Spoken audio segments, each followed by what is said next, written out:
दोस्तों, चाइना और पाकिस्तान का जो सीपेक 2.0 जो कॉरिडोर है अप्रूव हो गया है। भारत के लिए समस्याएं पैदा हो गई साहब। इसमें तो अब कोई शक वाली बात ही नहीं रह गई है। क्या हुआ क्या है एक्चुअली? पहले सीपेक 1 बना था, यानी कि चाइना पाकिस्तान इकोनॉमिक कॉरिडोर, जो कि गिलगिट बाल्टिस्तान से होके काराकोरम हाईवे है और वहां से जिंजियांग से आता है ये, और वहां से होता हुआ गवादर पोर्ट बलूचिस्तान के अंदर जाता है। वहां पर एक इंडस्ट्रियल एयरपोर्ट भी बनाया गया है। अब हुआ क्या अल्टीमेटली कि सीपेक 2.0 को मंजूरी मिल गई है। शहबाज शरीफ गए हुए थे चाइना, उनकी मुलाकात होती है शी जिनपिंग से। ऑल वेदर फ्रेंडशिप है उनकी, इसमें कोई शक वाली बात नहीं है। लेकिन वहां पर सीपेक 2.0 को मंजूरी दे दी गई। हालांकि भारत ने इस पर कड़ी आपत्ति जताई है, लेकिन उस आपत्ति को चाइना और पाकिस्तान ने रिजेक्ट कर दिया। सीपेक 1.0 के जब प्रोजेक्ट आया था, खासतौर से गिलगिट बाल्टिस्तान से गुजरता है ये, तो वहां पर बुनियादी ढांचा जो था, इंफ्रास्ट्रक्चर, वो बेसिकली देखा जाए तो बनाया गया था। इसमें हाईवे थे, पोर्ट्स थे, एयरपोर्ट थे, एनर्जी सेंटर थे। जबकि सीपेक 2.0 का फोकस जो है वो इंडस्ट्रियल कोऑपरेशन है, एग्रीकल्चर का मॉडर्नाइजेशन है, साइंस टेक्नोलॉजी और डिजिटल इकोनॉमी के ऊपर वो बात करेंगे। गवादर पोर्ट के डेवलपमेंट और ट्रांसमिशन लाइनों के एक्सपेंशन के साथ एससीजेड बनाकर चाइनीज फैक्ट्रीज को पाकिस्तान में फिलहाल ये एस्टेब्लिश करना चाहते हैं। जी हाँ, चाइनीज फैक्ट्रीज को, यानी कि चाइना +1 का एक मेन फायदा, जो कि मैं काफी बात करता रहता हूं उसके बारे में, इनको होने जा रहा है। भारत का रुख इस मामले में स्पष्ट है कि पूरा जम्मू कश्मीर, लद्दाख, इंक्लूडिंग शाक्सगम वैली और गिलगिट बाल्टिस्तान उनका है, और वहां पर किसी भी इंफ्रास्ट्रक्चर का बनाना इंडिया की सॉवरेनिटी का सीधा वायलेशन है। अब भारत ने कभी भी इस समझौते को रिकॉग्नाइज नहीं किया है। भारत का मानना है कि इस गलियारे का इस्तेमाल चाइना अपनी स्ट्रेटेजिक पकड़ को मजबूत करने के लिए और साथ में इंडियन ओशन और लद्दाख में भारत की घेराबंदी करने के लिए ये किया जाता है। भारत सरकार ने औपचारिक रूप से बीजिंग और इस्लामाबाद के समक्ष अपना विरोध जताया है। अब ये बात तो सही है कि विरोध तो जता दिया है, लेकिन मुसीबत यह है कि उनको मंजूरी तो मिल चुकी है। अब ये सीपेक 2.0 की बात यहाँ पर हो रही है, और शहबाज शरीफ गए हुए थे, उनकी मुलाकात शी जिनपिंग से हुई है। बेल्ट एंड रोड इनिशिएटिव, यानी कि बीआरआई का जो एक मेन प्रोजेक्ट है, उसका मेन हिस्सा है 1300 किलोमीटर लंबा जो काराकोरम हाईवे है, ये उसके अब आगे बढ़ाने की उसकी बात हो रही है। साथ में थाकोट और रायकोट जो हिस्सा है उसका, उसको री अलाइनमेंट करने की बात भी हो रही है। साथ में गवादर पोर्ट का, उसके आसपास काफी एसईजेड को डेवलप करने की बात भी हो रही है। तो ये अपने आप में चाइना के लिए इंपॉर्टेंट होगा कि वो अपनी फैक्ट्रियों को पाकिस्तान में एसईजेड के अंदर लगा पाएंगे, और वहां पे खासतौर से टेक्सटाइल यूनिट्स हों या कई और यूनिट्स हों, वहां पर उसका उपयोग कर सकते हैं। 1963 की बात है जब पीओके, जी हाँ, जो कि पाकिस्तान का हिस्सा है, उसने शाक्सगम वैली को देखा जाए तो 1963 में चाइना को गिफ्ट दे दिया था। ये 5000 स्क्वायर किलोमीटर का ये एरिया है वहां पर, तो ये उनको पूरा का पूरा दे दिया था। खैर, ये फिलहाल बीआरआई का जो प्रोजेक्ट है पूरा का पूरा भारत के लिए एक बड़ी चिंता की बात है। मुझे लगता है कि भारत के लिए चिंता की बात इसलिए है कि ये भारत के पड़ोस में से होकर जाता है, और खासतौर से गिलगिट बाल्टिस्तान का एरिया 70-72 हजार स्क्वायर किलोमीटर का है, जबकि पीओके का दूसरा एरिया जो मुजफ्फराबाद वाला करीब 12-13 हजार स्क्वायर किलोमीटर का है। अब ये 72,000 किलोमीटर का एरिया जो है, इसके अंदर 2 मेजर सिटीज हैं, और भी होंगे उसमें, लेकिन स्कर्दू और गिलगिट हैं। और ये एक तरह से इन दोनों सिटीज के लिए भी जो सीपेक 2.0 प्रोजेक्ट है, ये कनेक्टिंग पॉइंट है उनके लिए, और ये एरिया भी उसकी वजह से डेवलप हो सकते हैं, क्योंकि हाईवे अपने आप में काराकोरम जो रेंजेस हैं उसके अंदर से होके जाते हैं, और बहुत अपने आप में एक मॉडर्न टेक्नोलॉजी का इस्तेमाल करके हाईवे बनाया गया है। इसके साथ ही चाइना का जो प्लान था, क्योंकि वो सीपेक के इसी प्रोजेक्ट को काबुल से भी जोड़ना चाहता है एक्सटेंशन करके, तो CPEC project is going to China also, इसमें कोई शक वाली बात नहीं है। वो भी बीआरआई प्रोजेक्ट है, उसमें अफगानिस्तान का कोई भी कंट्रीब्यूशन नहीं होगा। ये सारा का सारा पैसा चाइना अपनी ओर से काबुल के साथ कनेक्टिविटी के कारण लगाएगा, क्योंकि वहां पे मिनरल्स काफी है, उसके ऊपर कुछ समझौते भी हुए हैं, ऐसी बात नहीं है।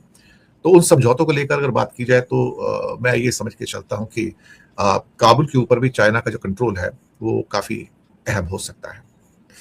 तो भारत के लिए सीपेक 2.0 का जो प्रोजेक्ट है वो काफी एक नई समस्याएं लेके आएगा, लेकिन चाइना की जो स्ट्रेटेजिक पकड़ है इस टाइम पीओके के अंदर, खासतौर से गिलगिट बाल्टिस्तान के अंदर, वो और मजबूत हो जाएगी, क्योंकि वहां पर सूत्रों के अनुसार उनकी सिक्योरिटी फोर्सेस भी हैं उनकी प्रोटेक्शन करने के लिए। तो कभी अगर इंडिया और पाकिस्तान की जंग हो भी गई, तो मैं ये समझ के चलता हूँ कि गिलगिट बाल्टिस्तान में इंडिया की जंग पाकिस्तान की फोर्सेस से नहीं, चाइना की फोर्सेस से होगी। ये बात भी सही है। क्या चीन अब पाकिस्तान के साथ मिलकर के पीओके और कश्मीर पर भी कब्जा करने का प्लान तैयार कर रहा है? हाल ही में देखा जाए तो एक बयान सामने आता है जहां चीन ने अपने सीपीसी प्रोजेक्ट में भारी भरकम निवेश और पीओके को लेकर के पाकिस्तान का साथ दिया है। यह भारत के लिए एक बड़ा यहां पर चुनौती होगी, क्योंकि सतलज घाटी और अक्साई चीन पर पहले ही चीन का कब्जा है, और अगर पीओके में भी यहां पर चीन एंट्री करता है तो इससे विवाद और भी बड़ा बन जाएगा। कश्मीर एक देखा जाए तो नया खेल का मैदान बनेगा और इससे युद्ध के आसार भी और भी ज्यादा बढ़ जाएंगे। आखिर क्या कुछ हो रहा है, चीन और पाकिस्तान मिलकर के क्षेत्र में क्या प्लान कर रहे हैं, कैसे चीन यहां पर एंट्री करने वाला है सीपीसी प्रोजेक्ट और बड़े निवेश के माध्यम से भारत के लिए कैसे बड़ी चुनौती है, और आखिर भारत क्या करने जा रहा है, पूरे मुद्दे और कहानी के विवाद के विषय को एक एक करके यहां पे ज्योग्राफिकल मैप और यहां पे सारी घटनाक्रम को एक एक करके समझिए। वीडियो को पूरा जरूर देखिए, क्योंकि ये भारत की संप्रभुता और सुरक्षा के लिए बहुत महत्वपूर्ण है। शुरुआत यहां पर देखा जाए, सबसे पहले आपको मैप से ही बताते हैं आखिर जो कश्मीर पीओके सतलज घाटी को लेकर के यहां पे चर्चा होती है, आखिर ये क्षेत्र है कैसा और यहां पर अभी किसका कैसा नियंत्रण है। सबसे पहले देखिए, ये पूरा जम्मू कश्मीर और लद्दाख का रीजन आता है, ये मैप है आपका, ठीक है। अभी इसमें देखा जाए तो ये है जम्मू कश्मीर, जो कि यहां पर भारत के प्रशासन के अंतर्गत है, ठीक है, जहां भारत यहां पे प्रशासन है। ये है आपका लद्दाख का रीजन, जहां भारत के प्रशासन का स्तर है। लद्दाख का ये जो हिस्सा है जिसे हम अक्साई चीन कहते हैं, इसे 1962 में चाइना के द्वारा भारत पर आक्रमण करते होकर इस पर कब्जा कर लिया गया, और आज भी देखा जाए तो ये क्षेत्र जो है चाइना के कब्जे में है। ये जो यहां पर ग्रीन कलर का आप देख रहे हैं, जिसे आपको आजाद कश्मीर कह सकते हैं, गिलगित बाल्टिस्तान का एरिया कह सकते हैं, या यहां पर पाकिस्तान ऑक्यूपाइड कश्मीर कह सकते हैं, ये फिलहाल अभी पर पाकिस्तान का यहां पर कब्जा है। इसके अलावा ये जो आपको डार्क कलर का एरिया देख रहे हैं, ये है आपका सतलज का वैली, सतलज घाटी भी इसे कहते हैं। इस पर भी यहां पे पाकिस्तान का कब्जा 1948 में हुआ था, लेकिन 1963 में यहां पर एक समझौते के तहत दोस्ती बढ़ाने के लिए पाकिस्तान ने इसे चाइना को गिफ्ट कर दिया। यानी कि अभी आप पूरे इस मैप को अगर आप देखेंगे, ये आपका सियाचिन है, अक्साई चीन और सतलज घाटी पे देखा है तो पाकिस्तान चाइना का कब्जा है, और पीओके देखा जाए तो ये पाकिस्तान के कब्जे में है। अब प्लान कुछ इस तरीके का है कि पाकिस्तान यहां पर इस एरिया को भी अब चाइना के साथ मिलकर के यहां पर उसकी सेना और अन्य तरीके से उपस्थिति बनाना चाहता है। एक तरीके से पीओके जो होता है चाइना के कब्जे में आने का प्लान भी यहां पर हो सकता है, और उसकी मौजूदगी से पाकिस्तान यहां पर भारत के विरुद्ध एक बड़े स्तर पर अपने प्लान को अंजाम दे सकता है। चीन इसको लेकर के देखा जाए तो एक बयान यहां पर जारी करता है, जिसके कारण यह विवाद का विषय बनता है। शहबाज शरीफ जाते हैं चाइना की यात्रा पर, उस यात्रा के दौरान यहां पर चीन और पाकिस्तान ने एक संयुक्त बयान यहां पर जारी किया प्रेस कॉन्फ्रेंस के माध्यम से, और उन्होंने कहा कि जम्मू कश्मीर का जो उल्लेख है, जो यहां पर की एक संप्रभुता यहां पर अंतरराष्ट्रीयकृत मुद्दा है, और इसका संयुक्त राष्ट्र के माध्यम से यहां पर इसका विवाद को सुलझाना चाहिए। यहीं से आपको विवाद बनता है। चीन एग्जैक्टली कहता क्या है, तो सबसे पहले तो उन्होंने ये कहा कि जम्मू कश्मीर का जो मुद्दा है वो इतिहास का विषय है। दूसरा उन्होंने लाइन इसमें ये जोड़ी है कि यहां पे संयुक्त राष्ट्र चार्टर के माध्यम से इसका समाधान किया जाना चाहिए, यूएनएससी के प्रस्तावों और द्विपक्षीय समझौतों के अनुसार शांतिपूर्ण तरीके से इसको हल किया जाना चाहिए। ये भारत यहां पे अस्वीकार क्यों कहता है, क्योंकि भारत हमेशा कहता है कि ये क्षेत्र हमारा है और इसका अंतरराष्ट्रीयकरण यहां पे यूएनएससी जैसे यहां पे संस्थाएं इसमें ना ही दखल दें तो अच्छा है। ये भारत का क्षेत्र है, जो विवाद का विषय है ही नहीं। यहां पर पीओके ने कब्जा कर रखा है, चाइना और पाकिस्तान ने कब्जा कर रखा है, उन्हें ये क्षेत्र खाली करना है और ये भारत को यहां पर सौंपना है, तो यहां पर इसके अंतरराष्ट्रीयकरण की बात ही नहीं है। लेकिन चाइना लगातार यहां पर इस क्षेत्र पर अपनी उपस्थिति को मजबूत क्यों कर रहा है, प्लान क्या कर रहा है, और यहां पर किस तरीके से पीओके में एंट्री करना चाहता है, यह समझिएगा इस मैप के माध्यम से। देखा जाए तो हाल ही में चाइना के द्वारा क्या किया गया है, सीपीसी एक प्रोजेक्ट लॉन्च किया गया। सीपीसी का मतलब है कि चाइना पाकिस्तान इकोनॉमिक कॉरिडोर। ये कहां से गुजरता है, तो यहां पे आप देखें कास्कर है, जो कि चाइना में पड़ता है, और यहां से शुरू होकर के आप देखें तो ये पूरा जो प्रोजेक्ट है, ये भारत की बॉर्डर से होते हुए यहां पर आपको देखा जाए तो ग्वादर बंदरगाह तक जाता है। ये प्रोजेक्ट बेसिकली चाइना और पाकिस्तान के मध्य यहां पर है, लेकिन ये भारत के पीओके से होकर के गुजरता है, जिस कारण से यहां पर भारत की संप्रभुता के लिए सबसे बड़ी चुनौती है कि आप दो देशों का प्रोजेक्ट है, अगर आप इसे लेकर भी जाना चाहते हैं, अगर बनाना भी था तो आप पाकिस्तान के एरिया से इसे लेकर के जाएं, भारत के क्षेत्र से आप इसे लेकर के नहीं जा सकते हैं। भारत इस चीज को स्वीकार करता है और इसी कारण से यहां पर विरोध लगातार बढ़ा है, और ये भारत सीपीसी के प्रोजेक्ट को पूरी तरीके से यहां पर देखा जाए तो स्वीकार नहीं करता है, उसका विरोध करता है। तो ये देखिए, जैसे मैंने कहा, ये है सक्षम वैली, ये है आपका पूरा पीओके का रीजन, और यहां पर अगर आप देखें सीपीसी का प्रोजेक्ट अगर यहां से गुजरता है तो भारत के क्षेत्र पर यहां पर पहले जो पाकिस्तान का है, यहां की चाइना की एंट्री, उसकी सेना और अन्य तरीके की उपस्थिति हो सकती है, जो भारत की सुरक्षा के लिए यहां पे गंभीर खतरा है। यानी कि एक तरीके से सक्षम वैली और अक्साई चीन के बाद पीओके के क्षेत्र में अगर चाइना की एंट्री होती है तो एक बड़े स्तर पर आप देखा जाए तो यहां पर चीन की मौजूदगी होगी। अब स्थिति क्या है सतलज घाटी को लेकर के, अगर हम देखें तो जो विवाद है, ये एरिया कितना है, ये करीब 5000 वर्ग किलोमीटर का एरिया है। जम्मू कश्मीर का देखा उत्तरी भाग में आता है, और 1948 में से पाकिस्तान ने यहां पर कब्जा किया था, और उसके बाद इसे 1963 में पाकिस्तान को यहां पर पाकिस्तान द्वारा चीन को सौंप दिया गया था। सीपीसी प्रोजेक्ट के बारे में थोड़ा सा और डिटेल से आपको बता देता हूं। आखिर ये प्रोजेक्ट क्या है, क्या क्या इसमें बनने वाला है, किस तरीके से यहां पे पाकिस्तान और चीन इसको लेकर के बहुत ज्यादा यहां पे निवेश क्यों कर रहे हैं। सबसे पहले देखें तो यहां पे चीन के सिंजियांग प्रांत से शुरू होकर के पाकिस्तान होते हुए ग्वादर पोर्ट तक यहां पर जाएगा। पूरा नाम चीन पाकिस्तान इकोनॉमिक कॉरिडोर है, और ये बेल्ट एंड रोड इनिशिएटिव चीन की यहां पे बीआरआई योजना है, उसी का एक हिस्से के तौर पे इसे विकसित किया जा रहा है। दूसरी चीज, शुरुआत कब हुई थी, शुरुआत यहां पे देखा 2013 में समझौते के माध्यम से सीपीसी प्रोजेक्ट को यहां पे शुरू किया गया था। अब तक यहां पे जो अनुमानित लागत इसकी $60 बिलियन है, और ये पूरा जो यहां पे मार्ग है, जैसे मैंने कहा, सिंजियांग से लेकर के ग्वादर पोर्ट तक बनेगा। इसमें क्या क्या बनाने वाला है चीन, तो यहां पे देखा जाए तो सीपीसी के अंतर्गत वो सड़कें बनाएगा, रेल लाइन बनाएगा, बंदरगाह बनाएगा, ऊर्जा परियोजनाएं बनाएगा और कई सारे औद्योगिक क्षेत्र बनाएगा। ये इस आपको प्रोजेक्ट के साथ साथ वो डेवलप कर रहा है, एक पूरा इकोनॉमिक स्ट्रक्चर यहां पे पाकिस्तान के लिए क्रिएट कर रहा है।